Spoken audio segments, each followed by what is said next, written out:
सद्गुरुनाथ महाराज की जय। गोपाल कृष्ण भगवान की जय। नो नो नो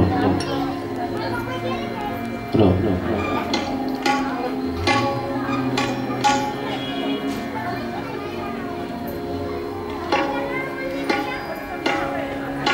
गोकुळामध्ये भगवंत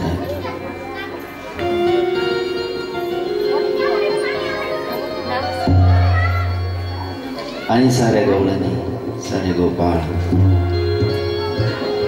भगवंताचं दर्शन ज्या साऱ्या गोप आणि गोपिकांना झालेलं आहे, ज्या भगवंताचं वर्णन, ज्या भगवंताच्या दर्शनाचं वर्णन साधू संत ग्रंथ आणि अनेक प्रकारच्या गोपिकांनी आपला भाव व्यक्त केला। कसा दिसतो आमचा परमात्मा, अतिशय सुंदर वर्णन केले भगवंताच्या रूपाला।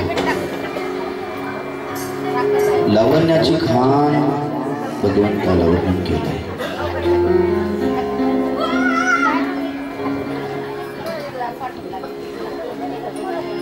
आणि अनुमान प्रमाण आहे,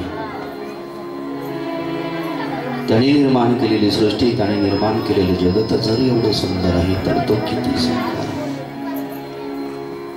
म्हणून जिसकी रचना इतनी सुंदर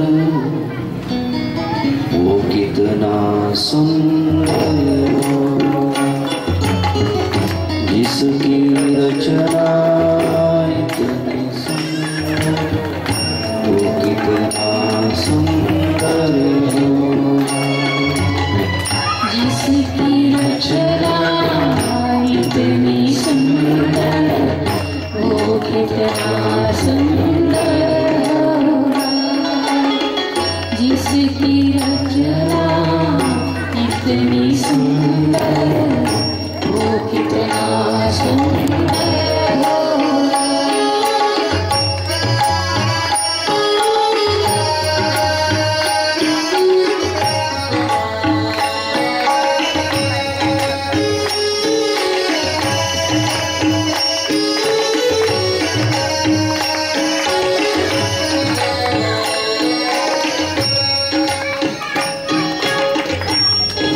जिसकी रचना, जिसकी दुनिया इतनी सुंदर वो कितना सुंदर होता।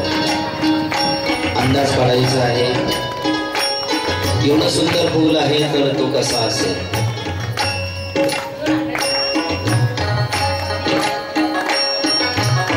भगवंत किती सुंदर आहेत हे पाहण्यासाठी, हे अनुभवण्यासाठी नमुना याला पाहून त्याचा अंदाज काढावा।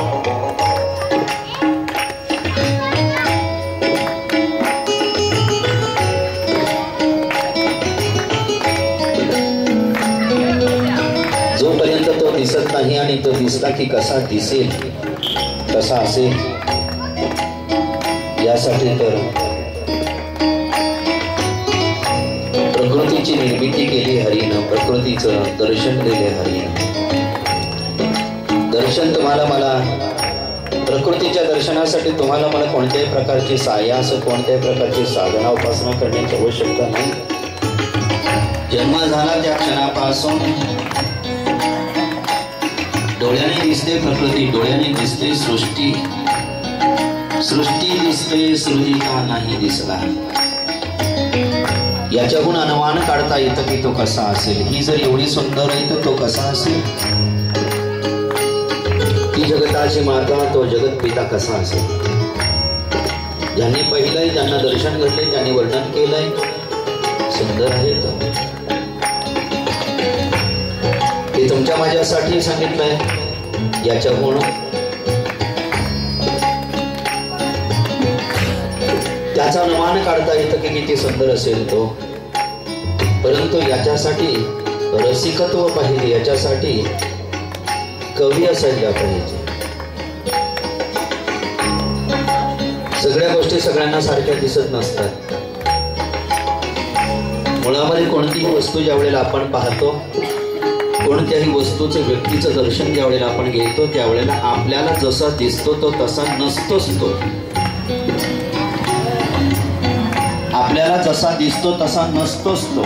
आपल्याला जसा दिसतो तसा जर समोरचा असता तर सगळ्यांना सारखाच दिसला असता. वेगवेगळं का दिसतं? हे भावातलं अंतर आहे, हे प्रेमातलं अंतर आहे, हे आपल्या दृष्टीतलं अंतर आहे. जशी दृष्टी तशी सृष्टी वर्णन केली. ज्ञानोबांनी ज्ञानेश्वरीमध्ये वर्णन केलंय ज्याला कावीळ नावाचा आजार झालाय. कावीळ त्याच्या डोळ्यात उतरलाय, डोळे पिवळे झाले, त्याला जग पिवळं दिसतं.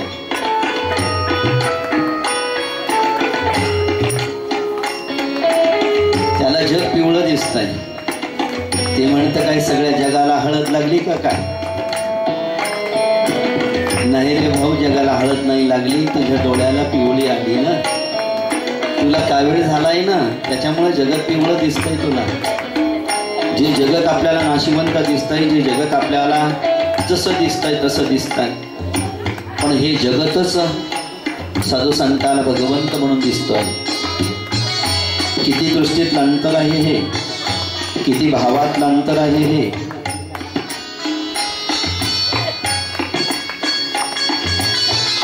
दृष्टी निर्मळ करायची आहे आपल्याला.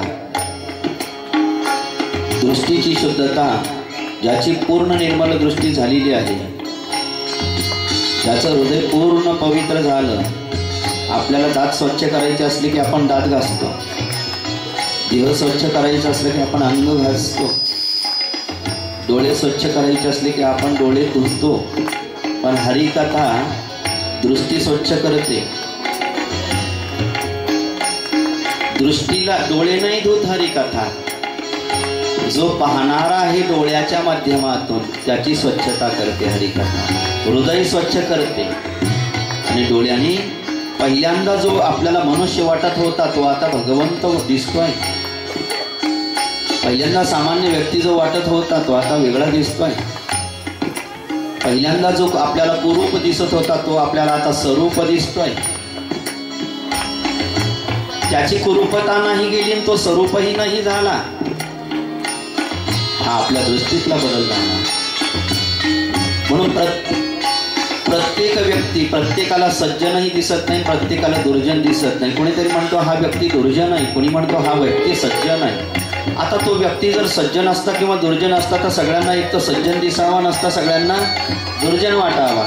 पण काही म्हणतात असा आहे, काही म्हणतात असा आहे. काही कारण नाही. हा दृष्टीतला भेद आहे, व्यक्तीतला नाही.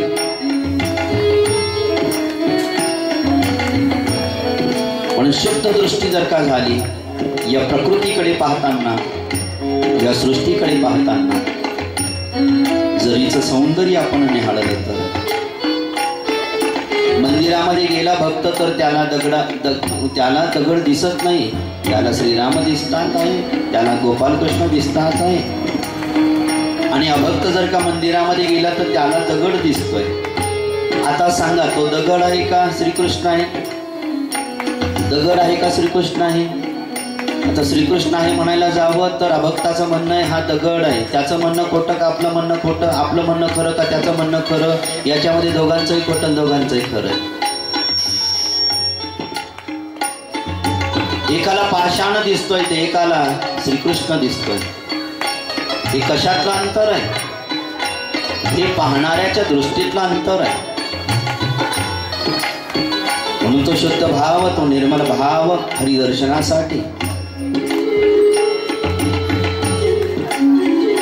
हरिदर्शनाची ओढ, हरिदर्शनाची लालसा एवढी निर्माण झालेली होती गोपिकांमध्ये की डोळ्यातून जे भेटीसाठी जो विलाप करायच्या गोपिका, गवळणी, गोपाळ, त्यामुळे डोळ्यातून सतत प्रेमाश्रू व्हायचे, विरह अश्रू व्हायचे. आणि त्याचा परिणाम असा झाला की डोळे पूर्ण त्या ठिकाणावरती पवित्र आणि शुद्ध, आणि मग शुद्ध दृष्टी झाली, निर्मल दृष्टी, हरिदर्शन घडत आहे.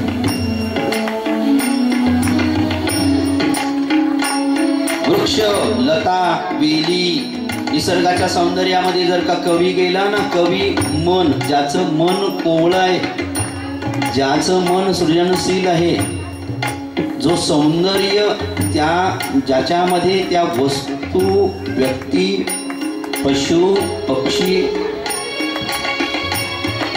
त्यांना पाहिल्याबरोबर ज्याच्यामध्ये कविता निर्माण होते. कवीला जे दिसतं ते सगळ्यांना दिसतं का? नाही नाही नाही. कवीनं तर प्रत्येक गोष्टीवरती आपलं कवन केलंय. एखाद्याला नुसतंच फुल, किती फुल आहेत, झालं काम याचं. कवीला दिसू द्या फुल, मग पहा त्याची लेखणी कशी काम करते. म्हणजे प्रत्येकाला भिन्न भिन्नता आहे. म्हणून जगताला आपला अनुभव सांगतात बाबांनो, विचार याचा तरी करा की जिसकी दुनिया इतनी सुंदर, वो कितना सुंदर होगा. जिसकी दुनिया इतनी सुंदर, वो कितना सुंदर होगा.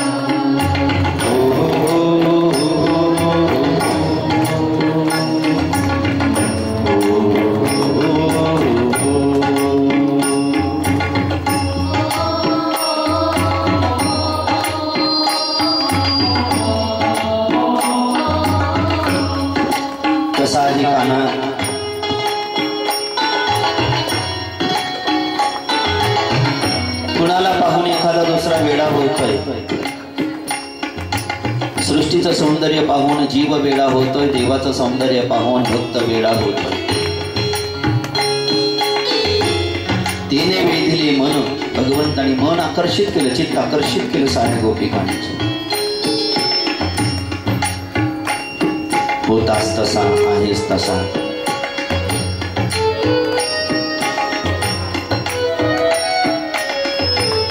गोपिकेने भाव व्यक्त करताना सांगितलंय, माझ्या हरीला पाहिलंय का? प्रकृती जर एवढी सुंदर आहे तर माझा परमात्मा किती सुंदर. याचे ओठ, हिचे ओठ जर एवढे सुंदर आहे तर माझ्या श्रीकृष्णाचे ओठ किती सुंदर.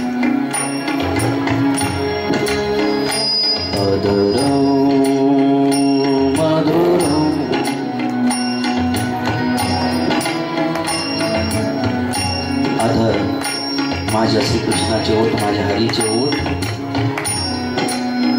अमृत पाझरत आहे म्हणतात श्रीकृष्णांच्या ओठातून. लिपस्टिक लावायची गरज. सचिन आनंद स्वरूप हरी आहे, सगुण विग्रह आहे भगवंताचा. काय त्या निर्गुण परमात्म्याला, काय त्या परमात्म्याला इच्छा झाली की तो परमात्मा व्यक्त झालाय महाराज.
वदन मधुर आहे ज्यांचं, नयन मधुर आहे ज्यांचे,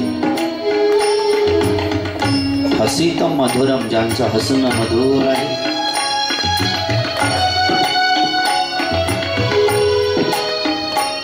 ज्यांचं हृदय अत्यंत मधुर आहे. एक गोष्ट सांगते साजने मी तुम्हा साऱ्यांना, ज्याचं सर्वांग मधुर आहे. वचन मधुरं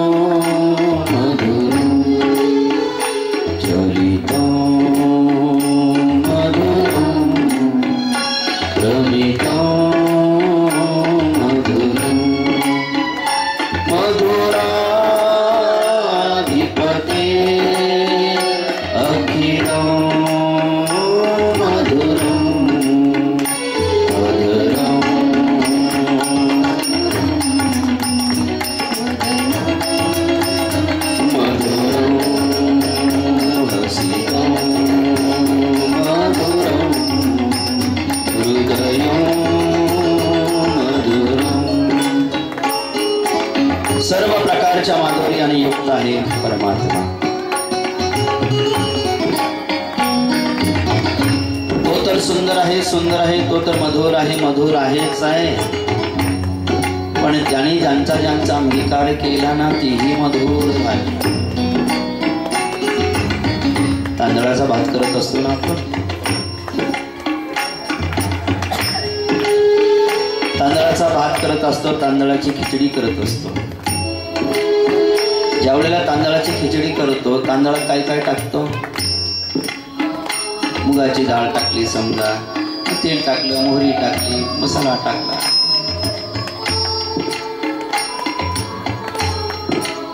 तांदळाला चव आली का? तांदळाला चव आली का तेलाला आली का मोहरीला आली का मुगाच्या डाळीला आली? तांदळामध्ये ज्याच्यामध्ये जो जात असतो, ज्याच्यात ज्याने प्रवेश केला एकमेकाला चव आणतात. ज्या वेळेला ज्या क्षणाला भगवंत भक्तात आणि भक्त भगवंतात प्रवेश करेल त्यावेळेला दोघंही चवदार होतात. भात ज्या वेळेला आपण करतो त्यावेळेला भाताची कधी कधी आपण खिचडी करतो, कधी भाताची भात करतो. तो भाताचा एक प्रकार आहे ज्याला गोड भात म्हणतात.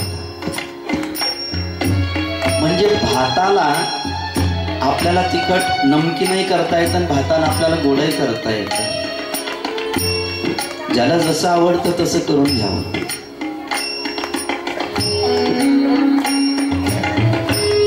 या सगळ्या पदार्थांमुळे भाताला चव येते, भगवत भक्तीमुळे जीवनाला चव येते, रस निर्माण होतो. ज्या वेळेला भात गोड करायचा आहे आपल्याला, भात तर शिजलाय आपला, भात शिजलाय. भात शिजल्यानंतर काय करतो? माझ्या माहितीप्रमाणे बरं का, करायचा काही योग नाही आला,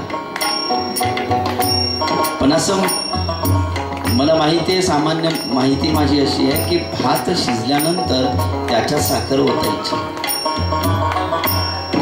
साखर पडली रे पडली, भाताची चव कशी असते? नाही, साखर टाकण्याच्या अगोदर कशी असते?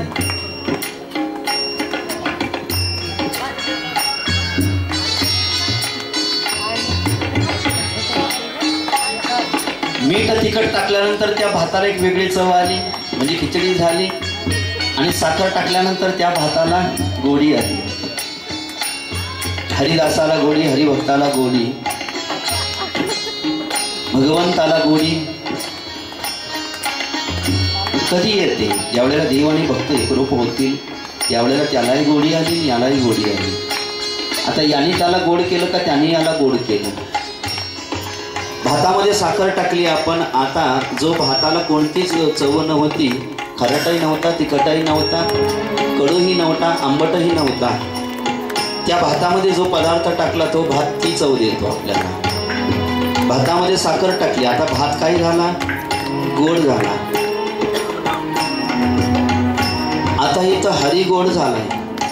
अधरम मधुरम वदनम मधुरम हृदयम मधुरम गमनम मधुरम मधुराधिपते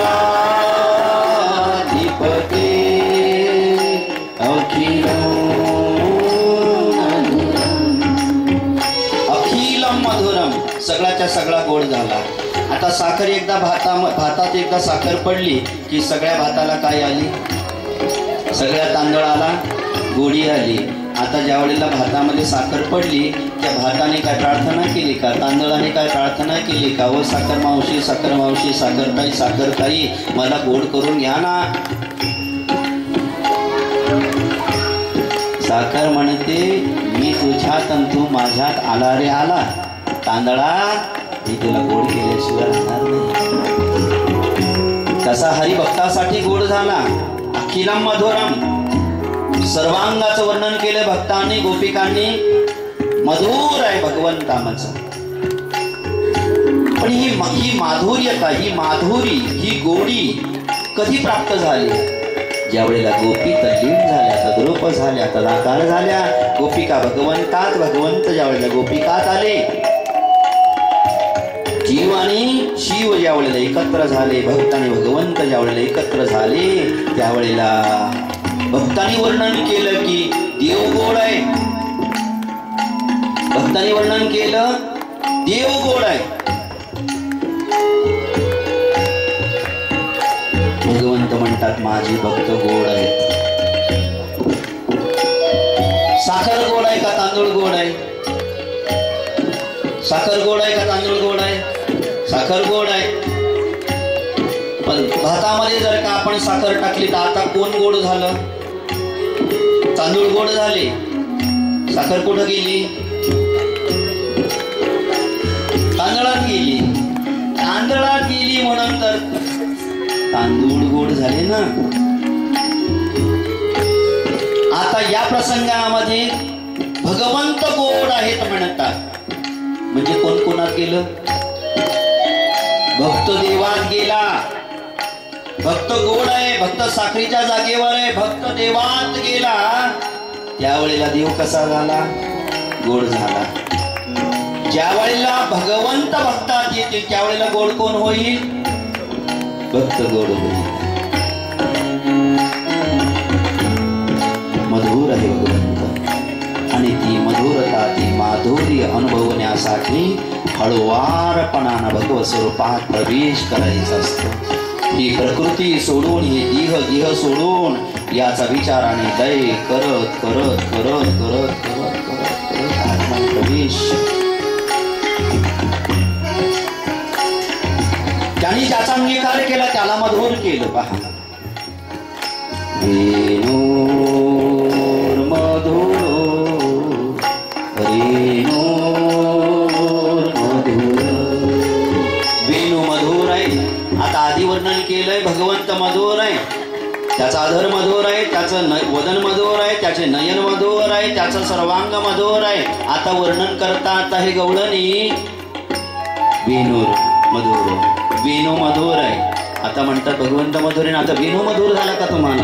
म्हणजे वेणू याच्यामुळे मधुर झाला की वेणूचा अंगीकार भगवंताने केला ना, वेणू भगवंताने आधारावर घेतला ना, मग ही भगवंताची जी माधुरी आहे ना ती वेणूत गेली, वेणूही गोड झाला.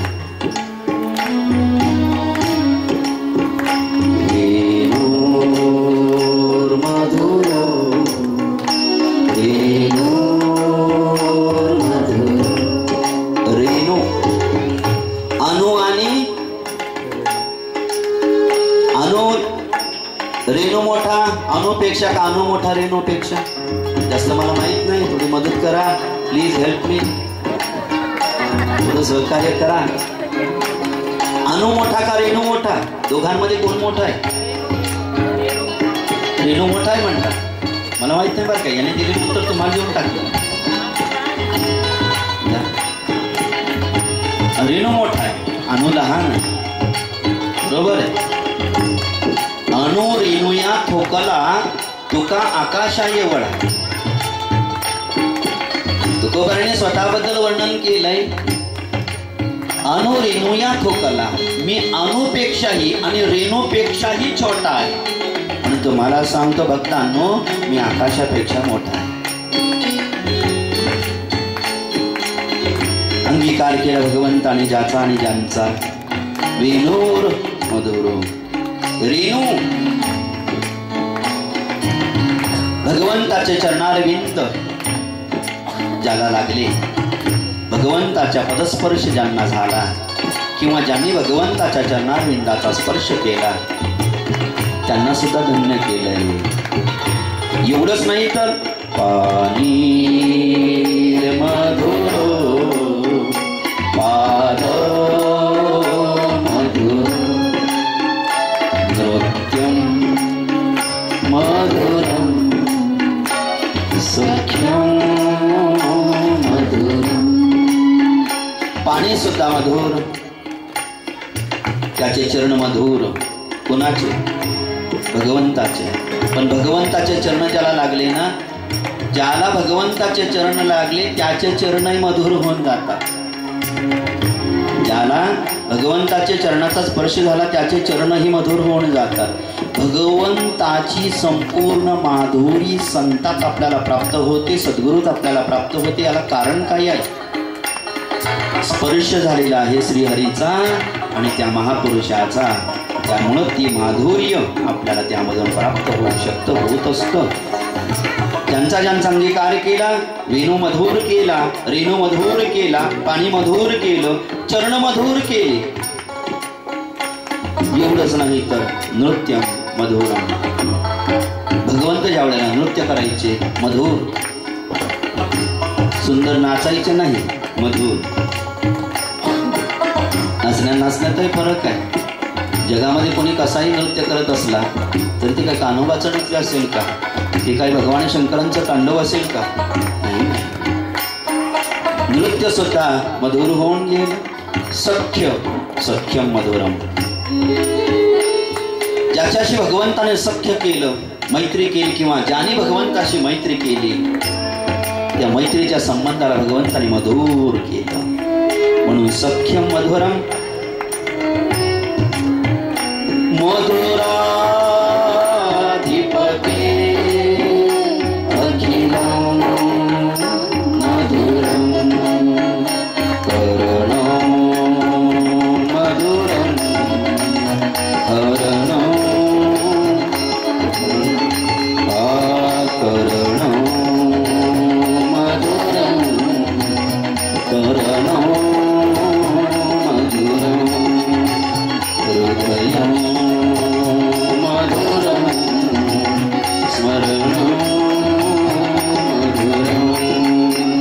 सगळं मधुर झालेलं पाहिलं. एका चरणामध्ये आहे, काळा नाही, पण जरासा भाव पाहू आपण की काय होत आहे शेवटी या मार्गात. काय घटना घडतात काय. करणं मधुरम. त्याने जर कोणावर करणी केली ना, करणी करतो बरं का तो. माणसाची करणी वेगळी आहे, देवाची करणी वेगळी आहे. करणं मधुरम तरणं मधुरम. त्याला नाही तरायचं, तो तारतो. त्याचं तरणही मधुर आहे, त्याचं तरणही मधुर आहे, त्याचं तरणही मधुर आहे. आता त्याचं म्हणत असताना ज्या भक्ताचा अंगीकार देवानी केला ना, ज्या गोपिकांचा अंगीकार देवानी केला ना, ज्या गोपाळांचा अंगीकार देवानी केला ना, त्यांच्यातही ते सामर्थ्य, त्यांच्यातही ते सामर्थ्य आलं. म्हणून करणं मधुरम तरणं मधुरम हरणं मधुरम. त्याचं पळवून नेणं सुद्धा मधुर आहे. तो आपलं चित्त पळवून नेतो, चित्ताची चोरी करतो. मधुर आहे ते, गोड आहे ते. चित्त चोर, माखण चोर, नंदकिशोर. हरणं मधुरम स्मरणं मधुरम. करण्यामध्ये आनंद, तरण्यामध्ये आनंद. एवढंच नाही तर हरण्यामध्येही आनंद. लक्षात घ्या, करण्यात आनंद, तरण्यात आनंद, हरण्यात आनंद. एवढंच नाही तर स्मरणातही आनंद प्राप्त होतो. कोण कोणाचं स्मरण करतोय? स्मरणं मधुरम. त्याचं स्मरणही मधुर आहे. त्याचं स्मरण म्हणजे त्याचं स्मरण कोण करतोय? भक्त. भक्त कुणाचं स्मरण करतोय? त्याचं स्मरणं मधुरम. कुणाचं स्मरण मधुर आहे? त्याला उत्तर देवाचं स्मरण मधुर आहे. पण स्मरण कोण करतोय? भक्त करतोय. भक्ताचं ज्याला स्मरण करण्यात आनंद प्राप्त होतोय, ज्याला करण्यात आनंद प्राप्त होतोय, ज्याला हरण्यात आनंद प्राप्त होतोय, ज्याला तरण्यात आनंद प्राप्त होतोय, ज्याला स्मरणात आनंद प्राप्त होतोय, समजून घ्यावं त्याला आनंदाची प्राप्ती झालेली आहे. अशाच स्मरणातही, अशाच्या तरण्यातही, अशाच्या हरण्यातही ती माधुरी आपल्याला प्राप्त होत आहे.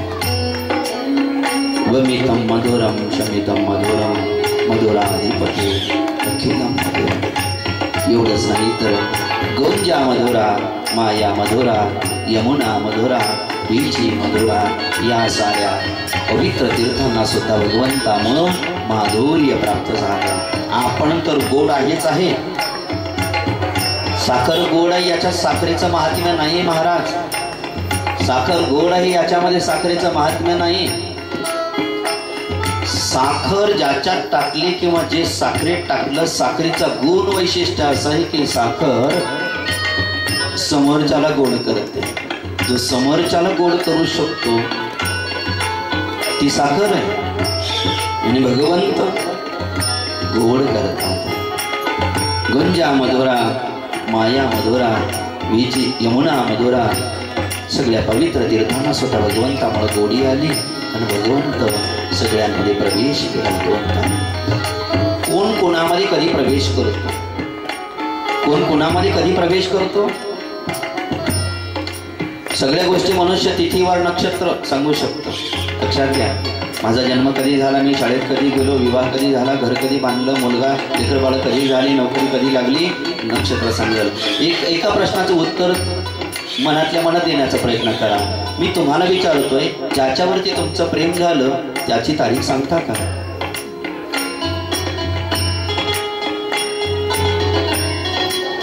कळलंच कुठं कोणाला कधी झालं?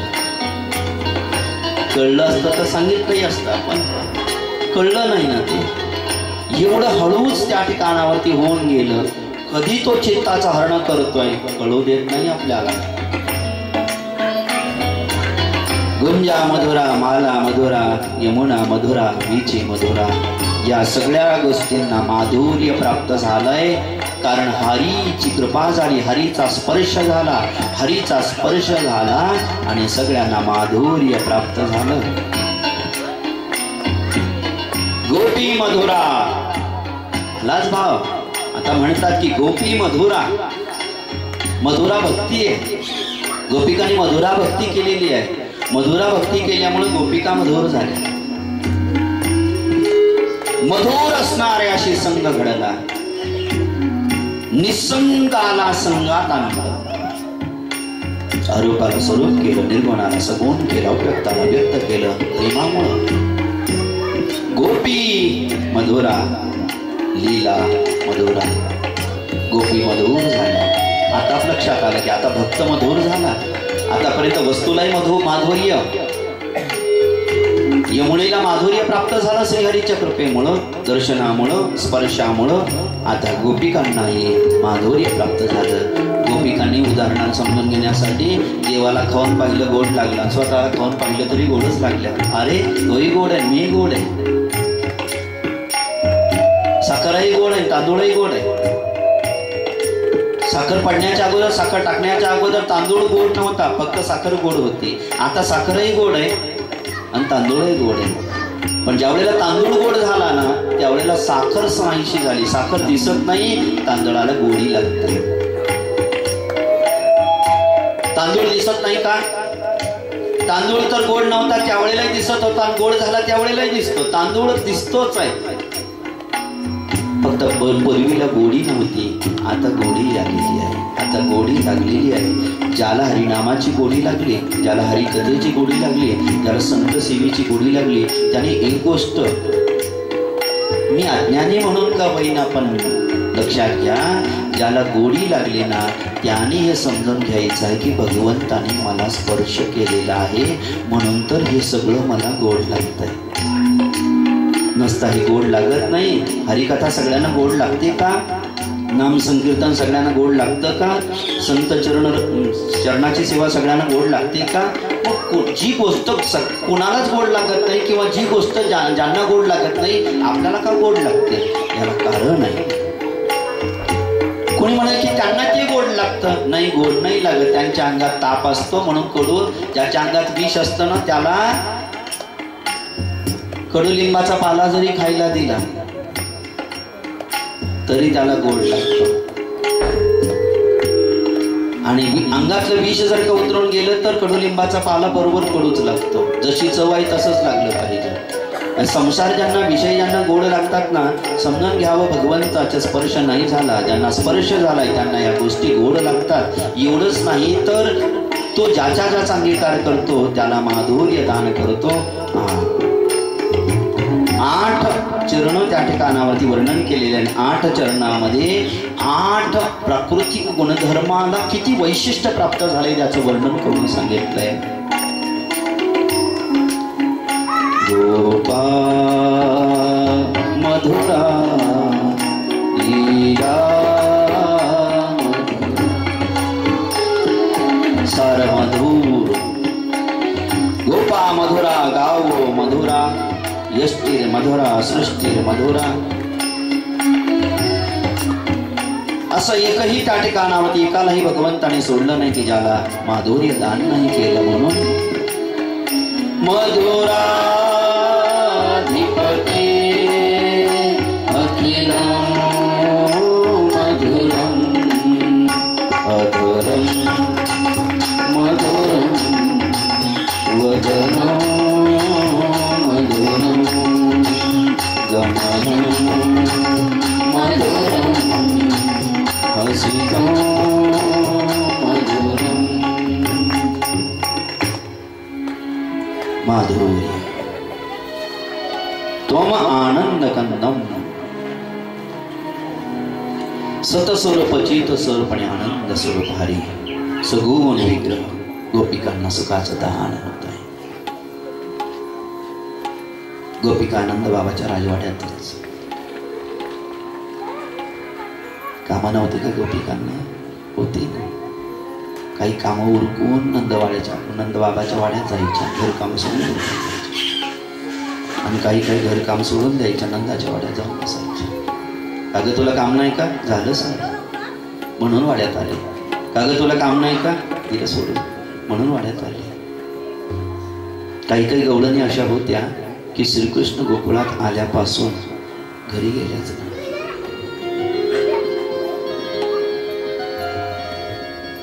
आणि कानूबाई पाहिजे ना.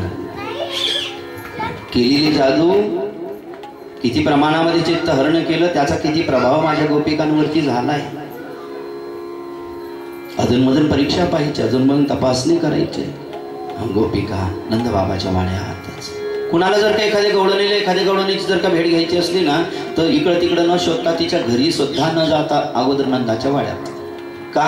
सगळ्यांना पक्का भरोसा होता, मी जर येता जाता नंदाच्या वाड्यात जाते तर सगळ्या गवळणी नंदाच्या वाड्यातच आहेत. भक्त येता जाता भगवंताच्या सान्निध्यामध्ये राहतोय. तो जसा एखादा भ्रमर फुलाभोवतीच गुंजारव करतोय. त्या भ्रमराला जर विचारलं का रे भ्रमरा, फुलाजवळच काय गुंजन करतोय? जाना तिकडे फिर ना, चांगलं पटन चांगलं. एवढे झाड आहेत जगामध्ये, या फुलाजवळ काय करतोय तो?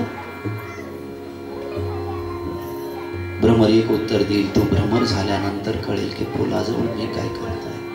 तुला तो रस, तुला तो मधुकण, तुला तो सुगंध प्राप्त होत नाही ना, म्हणून तुझी अवस्था आहे. भक्ताची स्थिती अभक्त जाणू शकत नाही, सज्जनाला दुर्जन जाणू शकत नाही, देवाला दानव असुर जाणू शकत नाही. भक्त पाहिजे. मग साऱ्या गवळणी नंद बाबाच्या वाड्यातच राहायच्या. एक जणीनं जर का कडेवरती घेतलं ना कान्होबाला, दुसऱ्याजवळ द्यायचीच नाही. ते दुसरी गवळणीला उतावळ राहायचं, दे ना थोडस. कान्होबाला कोणाला घ्यावं असं वाटत नसेल, दे ना माझ्याजवळ, दे ना माझ्याजवळ. तुझ्या हाताला कळ लागलेला असेल ना ग, ती गवळण म्हणायची नाही, माझ्या हाताची नको काळजी करू, मला कळ लागेल ना त्यावेळेला मी खूपच कोणाला तरी सांगेल की घे कान्होबाला. ज्यावेळेला यशोदा माय कान्होबाला त्या गवळणीजवळ दिले, कान्होबाला दिले त्या गवळणीजवळ, तिच्याजवळ यशोदा माय ज्यावेळेला घ्यायची त्याच वेळेला दुसऱ्या गवळणीजवळ जायची संधी आणि घ्यायची संधी गवळणीला मिळायची. अन्नदान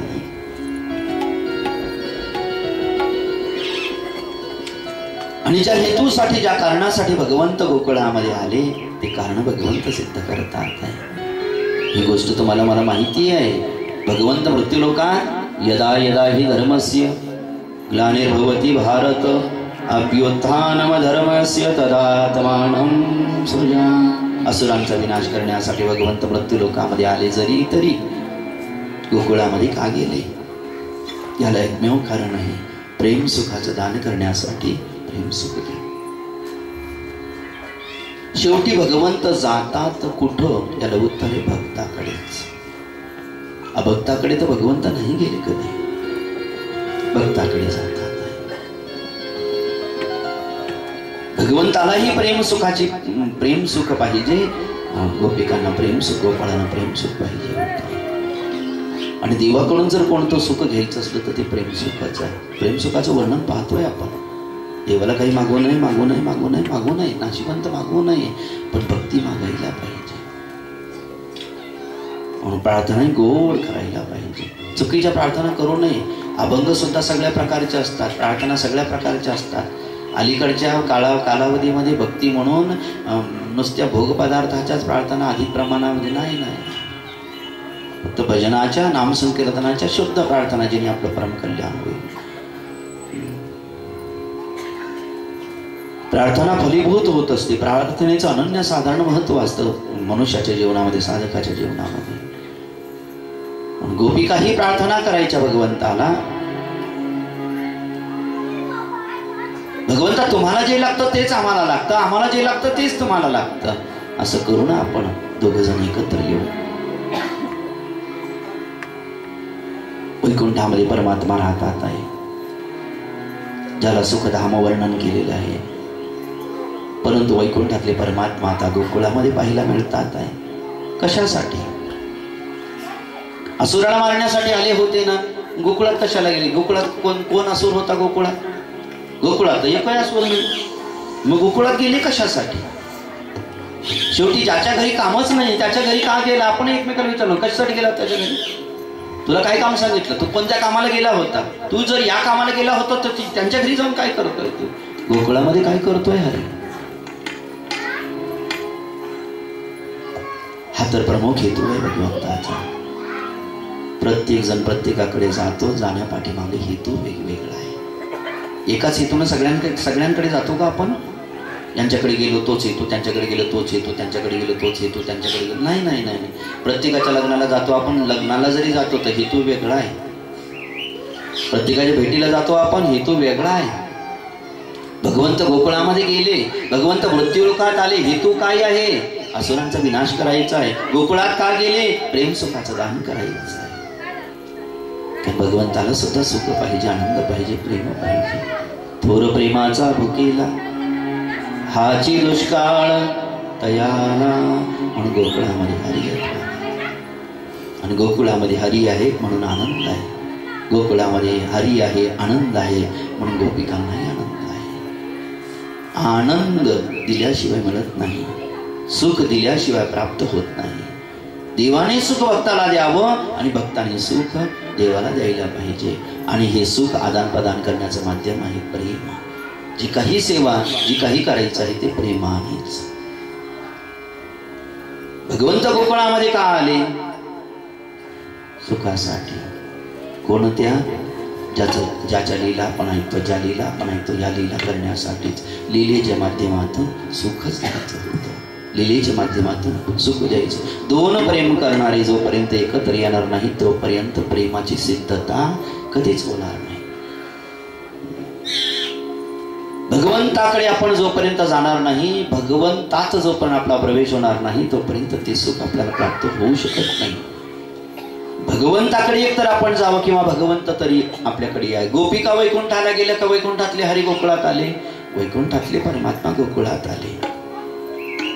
दोन प्रेम करणारे एकत्र आले. भक्ताचं प्रेम भगवंतावरती, भगवंताचं प्रेम भक्तावरती, आणि दोन प्रेम करणारे एकत्र आले. आता प्रेमाचा सुकाळ आहे. आता प्रेम वृद्धिंगत झालेला आहे. आता प्रेमाला आकार प्राप्त व्हायला लागला. अगोदर प्रेम ज्याच्यावरती आहे तो जर का आपल्याला नाही भेटला तो नुसत्या मनातल्या मनातच चालतं. देव भेटले की असं करू, देव भेटले की असं बोलू, ते भेटले की असं बोलू, असं बोलू, असं बोलू, आणि मनातच बोलता येत नाही कारण तो समोर नाहीच. भेटीनंतर याला ज्ञानोत्तर साधना, ज्ञानोत्तर भक्ती त्या ठिकाणावरती म्हणते शास्त्र. का आले भगवंत गोकुळामध्ये? आला तर स्पष्ट संत वर्णन करताना म्हणतात, ज्या सुखाकारणे देव वेडावला, ज्या सुखाकारणे देव वेडावला, वैकुंठ सोडून संत सदनी राहिला, वैकुंठ सोडून संत सदनी राहिला, वैकुंठ सोडून संत सदनी राहिला. ज्या सुखाकारणे देव वेडावला, ज्या सुखाकारणे देव वेडावला, वैकुंठ सोडून संत सदनी राहिला, वैकुंठ सोडून संत सदनी राहिला, वैकुंठ सोडून संत सदनी राहिला. ज्या सुखाकारणे देव वेडावला, ज्या सुखाकारणे देव वेडावला, वैकुंठ सोडून संत सदनी राहिला, वैकुंठ सोडून संत सदनी राहिला, वैकुंठ सोडून संत सदनी राहिला. कशासाठी भगवंत गोकुळात? ज्या सुखाकारणी किंवा या सुखाकारणी देव वेडावाला लाचावाला. वेडा झाला देव कोणासाठी? सुखासाठी. प्रेम झालं पण वेडा नाही झाला, प्रेम झालंच कुठं? मीरा राणी दिवानी. अजून आपण सावध आहोत ना? झालंय प्रेम हरीवरती. भात करायला टाकलाय, 3 शिट्या झाल्यावर शिजतो.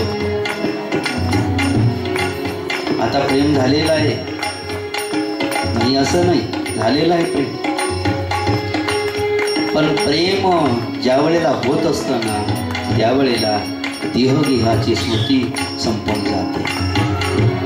वेड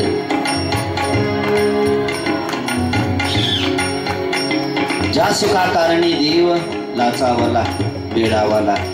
देवाला सुद्धा वेड लागलं त्या प्रेमाचं, त्या सुखाचं. जे सुख गोपिकांजवळ आहे, जे सुख गोपाळांजवळ आहे, जे सुख नंदबाबा नंदराणीकडे आहे, जे सुख गोकुळामध्ये आहे, ते सुख प्राप्त करण्यासाठी वैकुंठातले परमात्मा गोकुळामध्ये आहेत.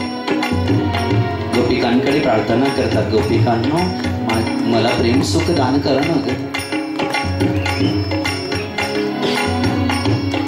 फक्त परमार्थच अशी गोष्ट आहे महाराज की देवावरती प्रेम केल्याने भगवंत आपल्यावरती प्रेम करतात. भगवंताचं प्रेम आपल्यावरती होतं ना त्याच वेळेला आपलं प्रेम भगवंतावरती होत असतं. धन्य आहे गोकुळ, धन्य आहे गोप आणि गोपिका की या गोपिकांनी भगवंताला वेडं केलंय. ज्या गोपिकांनी भगवंताला वेडं केलंय. अहो देवानी तर बऱ्याच मंडळीला वेडं केलं, काय नवल आहे का तो देवच आहे. पण गोपिकांनी आज भक्तांनी भगवंताला वेडं केलंय महाराज. भगवंत गोपिकांशिवाय गोपाळांशिवाय भगवंताला करमत नाही. सांगा ना आता कोण वेडा आहे? कोणी कोणाला वेडं केलं? भक्तांनी भगवंताला वेडं केलं. आजचा 6वा दिवस आहे आपला सेवेचा. 6 दिवस पूर्व कालाला 9:45 वाजता भगवंतजी आपल्या मंडपामध्ये आले का अजूनही जात नाही. आपण तरी जातो. देव इथंच बसतो का?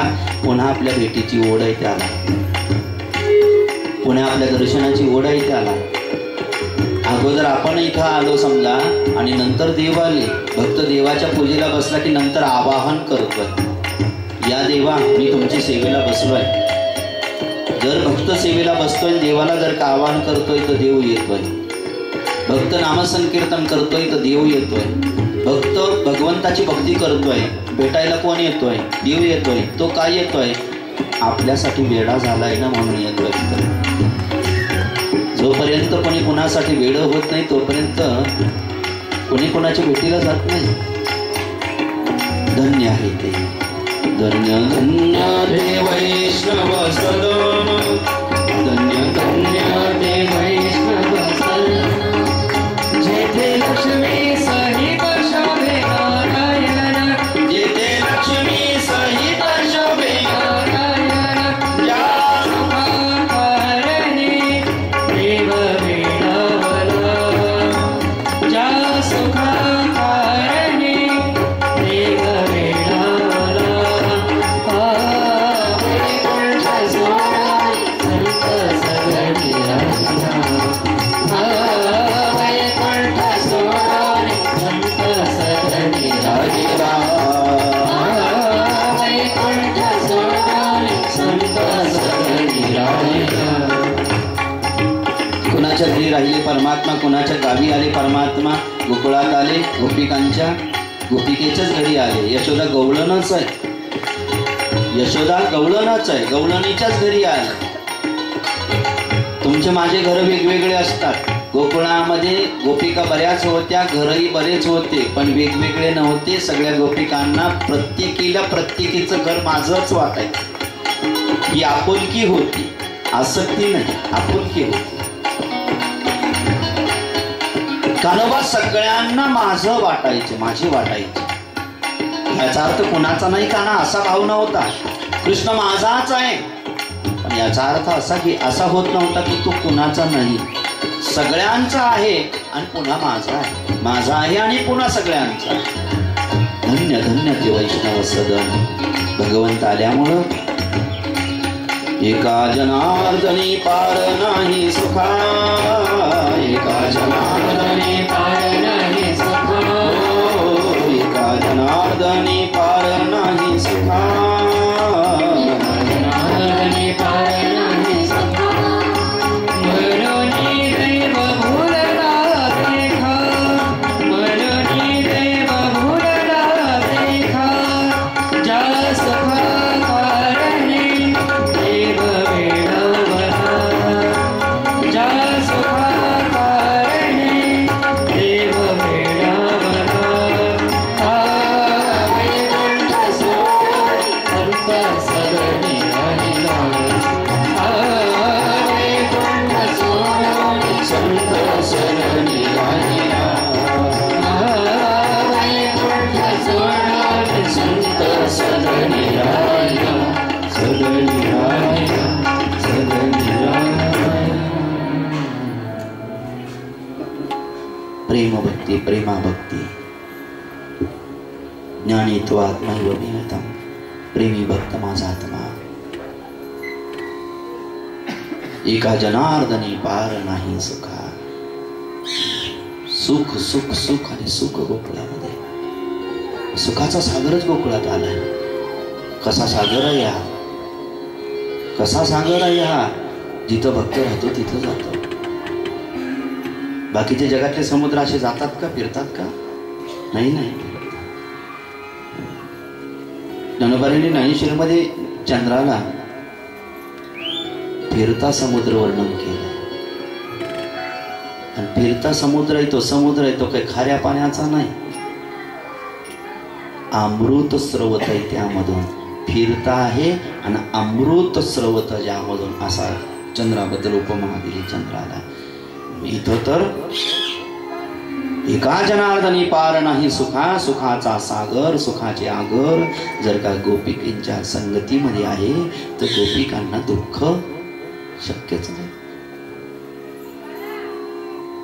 आता गोपिकांच्या सोबत भगवंत आहे, भगवंताच्या सोबत गोपिका आहेत. नंदबाबा नंदराणी भगवंताच्या सोबत आहेत, भगवंत त्यांच्या सोबत आहेत. भक्त देवाच्या सोबत आहे, देव भक्ताच्या सोबत आहे.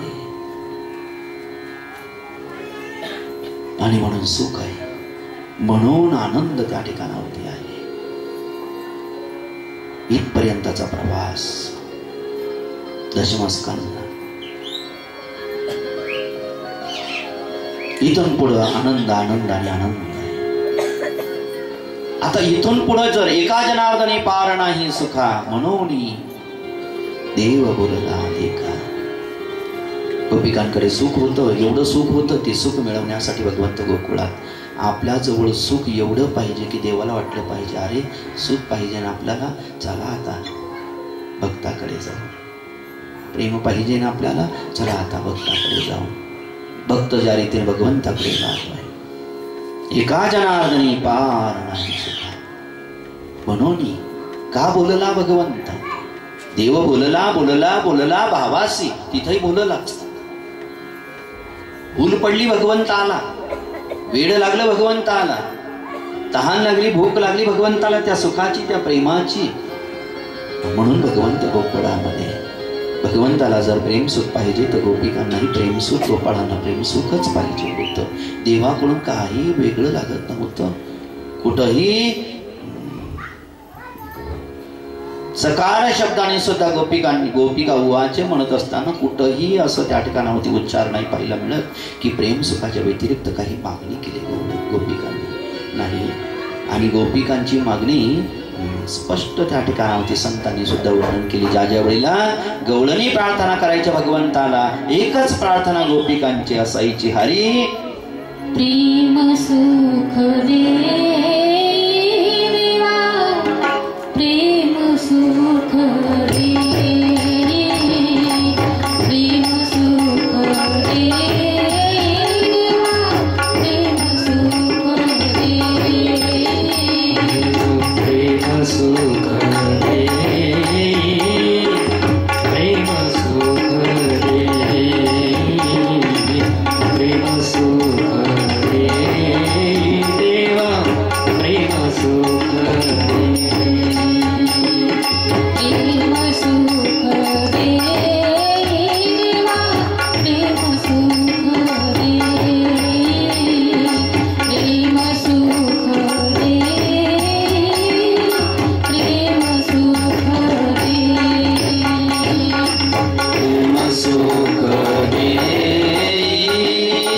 प्रेम सुख दे,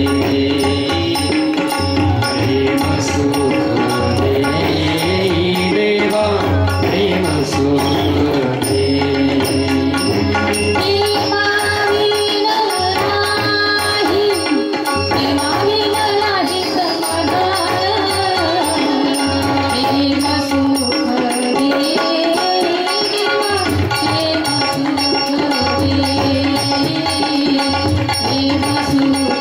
दे, प्रेम सुख दे, प्रेम सुख दे, प्रेमाविन नाही, प्रेमाविन नाही समाधान, प्रेम सुख दे, प्रेम सुख दे, प्रेम सुख दे, देवा प्रेम सुख दे. सगळ्यांनी म्हटलं ना? नाही, प्रत्यक्ष जरी म्हटलं नसेल तर लक्ष होतं ना. कधी म्हटले अभंग किंवा तसं विनाकारण नाही, काही टाइमपास नाही. सांगूनही किती सांगले कथा संपत नाही. हा काही वेळ खर्च करणं नाही. महाराजाला भागवत येत नसल आणि येतं कोणाला? महाराजाला भागवत येत नसल, येतं कोणाला? फक्त शुकदेवांनाच. ते समजाने कथा. आपलं तर कल्याण व्हायला पाहिजे याच्यासाठी आपण चिंतन करत आहोत, गुणानुवाद करत आहोत. कशासाठी चाललंय म्हटलं ना सगळ्यांना? याच्यासाठी हे सगळे योजना आहेत की वक्त्याची ही प्रार्थना, श्रोत्याची ही प्रार्थना देवापर्यंत जायला पाहिजे. आपण सगळ्यांनी गायलं असेल ना आता, प्रेम सुख दे देवा प्रेम सुख. ही मागणी पक्की लक्षात ठेवा की एक दिवस मी गुरुदत्तानगरमध्ये श्रीमद भागवत कथेला गेलो होतो. त्यावेळेला मी भगवंताला प्रार्थना केलेली आहे, हरी मला प्रेम सुखाचं दान करा. जर भगवंत म्हणतील ना, भेटतील ना, तुला कपडा लत्ता देऊ का, धनधान्य देऊ का, लेकरं बाळ देऊ का, घरदार देऊ का, तुझं लग्न करून देऊ का, तुला नोकरी लावून देऊ का, देवा तुमच्या लक्षात राहत नाही का? म्हणले काय, मी तुम्हाला काय मागितलं होतं? प्रेमसुख मागितलं होतं ना, द्यायचं आहे का? देव म्हणतील नाही, चला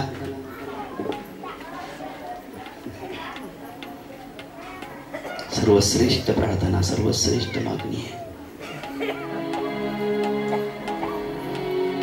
प्रेम सुख दे देवा, प्रेम सुख दे. आणि हे प्रेम सुख आम्ही का मागतोय? कारण नाही, धनाशिवाय समाधान मिळू शकतं, धान्याशिवाय समाधान मिळू शकतं, सगळ्या गोष्टीशिवाय मनुष्याला समाधान मिळू शकतं. ही वेगळी गोष्ट आहे की सगळं मिळूनही आपल्याला समाधान मिळत नाही. ही चूक आपली आहे. पण समाधान मिळतं. काही काही नाही ज्यांच्याजवळ ते पूर्ण समाधानी आहे. साधू संतांजवळ, साधू महापुरुषांजवळ काय असतं त्यांच्याजवळ? गोपिकांच्या झोपड्यामध्ये काय होतं? गोपिकांच्या झोपड्यामध्ये जरी काही नव्हतं तर देव म्हणतात या सुखाकारणे देव वेडावला. कोणतं सुख होतं तिथं? का शिरापुरीचं सुख मिळत होतं का? काय तिथे काय फार वैभव त्या ठिकाणावरती मिळत होतं काय? कोणते भोग मिळत होते भगवंताला? असे 56 प्रकारचे काय मिळत होतं भगवंताला? पण काही जरी मिळत नव्हतं तरी प्रेम सुख मिळत होतं. समाधान, सगळ्या गोष्टीशिवाय समाधान मिळू शकतं, पण प्रेमाविन नाही, प्रेमाविन नाही समाधान. प्रेम सुख दे. प्रेमाशिवाय समाधान आहे का? पतिराजाने जर सांगितलं सगळे घर आहे, दार आहे, काय काय कमी तुला, हे घे हे घे हे घे हे घे, मी नाही येणार घरी. ती म्हणाल काढी लावू का तुमच्या डोळ्यात देखत त्याला सगळ्याला? समाधान आहे का? व्यवहारामध्ये तरी समाधान आहे का? प्रेमाशिवाय समाधान नाही. सगळ्या गोष्टीशिवाय समाधान प्राप्त होऊ शकतं, प्रेमाशिवाय नाही. आणि एकदा भगवंताची भक्तीला लागलेला भक्ताचं समाधान कधी होईल? ज्यावेळेला भगवंताकडून प्रेम सुख प्राप्त व्हायला लागेल. ज्यावेळेला प्रेम सुख प्राप्त व्हायला लागेल त्यावेळेला त्याचं चित्त समाधानी होतं. नसता व्याकुळ राहतो तो साधक. रात्रंदिवस त्या ठिकाणावरती त्याची तडफड चाललेली असते त्या प्रेमसुखाच्या प्राप्तीसाठी. हरीला प्रार्थना केली साऱ्या गोपिकांनी, हरी प्रेमाचं सुखाचं दान करा, प्रेम सुखाचं दान करा. भगवंतालाही पाहिजे प्रेम सुख, गोपिकांनाही गोपाळांनाही प्रेम सुख पाहिलं होतं. आणि दोघं एकमेकाला प्रेम सुख दान आदान प्रदान करण्यासाठी एकत्र.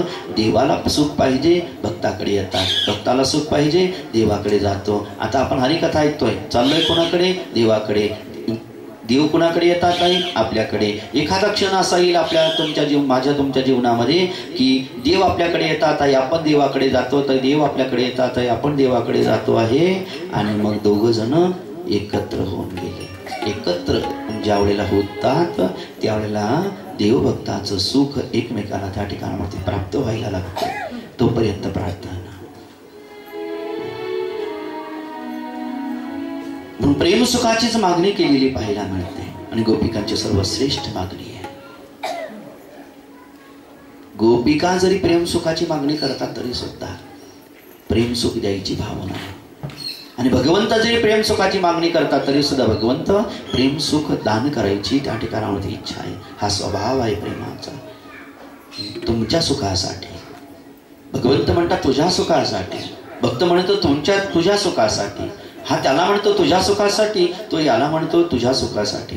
आता हा त्याला म्हणतो, हा समोरच्याला म्हणतो तुझ्या सुखासाठी, तर त्याला सुख मिळालं. आणि तो म्हणतो तुझ्या सुखासाठी, तर याला सुख मिळालं. या व्यवहारामध्ये दोघंही सुखी आहेत. दोघांनाही ते सुख प्राप्त होतं. दोघांकडे ते समान सुख असतं, कमी अधिक सुख नसतं. जे सुख देवाकडे ते सुख भक्ताकडे, जे सुख भक्ताकडे ते सुख देवाकडे आहे. दोघांचं सुख एकच आहे.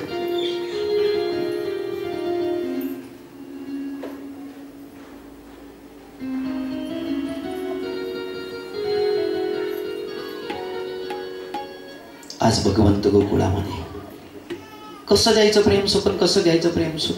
चिमकोरे घ्यायचे, बोचकारे घ्यायचे, माठ फोडायचे, दही दुधाची चोरी करायची. आणि हे निमित्त आहे.